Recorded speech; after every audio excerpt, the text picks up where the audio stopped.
বাংলাদেশে রাজনীতি করতে হলে আপনার একদম ৪-৫টা বিষয় মাথায় রাখতে হবে। আর ৪-৫টা বিষয় কাজগুলো কি করতে হবে। না হলে মনে হবে না যে কি আপনি রাজনীতি করেন, আপনি সরাসরি কি রাজনীতির সাথে কি জড়িত।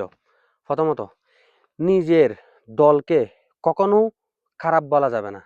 নিজের দলের নামে কখনোই খারাপ কিছু কি কাউকে বলা তো যাবে না। এবং কেউ যদি নিজের দলের নামে খারাপ বলে, আপ্রাণ চেষ্টা করতে হবে কি ওই দুষ্টাকে কি ডাকা দেওয়ার, যুক্তির মাধ্যমে হোক, তর্কের মাধ্যমে হোক, মারামারির মাধ্যমে হোক, যে কোনো কিছুর মাধ্যমে।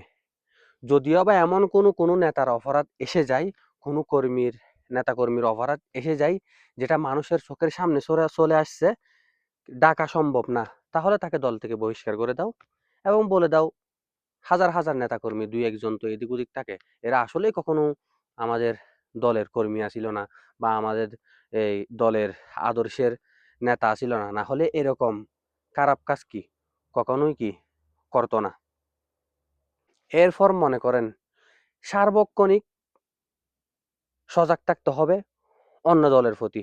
অন্য দলের মানুষজন কি কি করতেছে না করতেছে, তাদের খারাপ বিষয়গুলা, মেন কাজ হচ্ছে তাদের দোষ ত্রুটিগুলা কি খুঁজে বের করা। খুঁজে বের করে এগুলো নিয়ে ফেসবুকে লেখালেখি করো। কি বলে যে বিভিন্ন মিটিং সমাবেশে কি তাদেরকে নিয়ে সমালোচনা করো। অর্থাৎ তাদের ভুল ত্রুটিকে কি জনসম্মুখে এনে দাও, যাতে নিজের দলের পপুলারিটি কি সবসময় কি বাড়ে।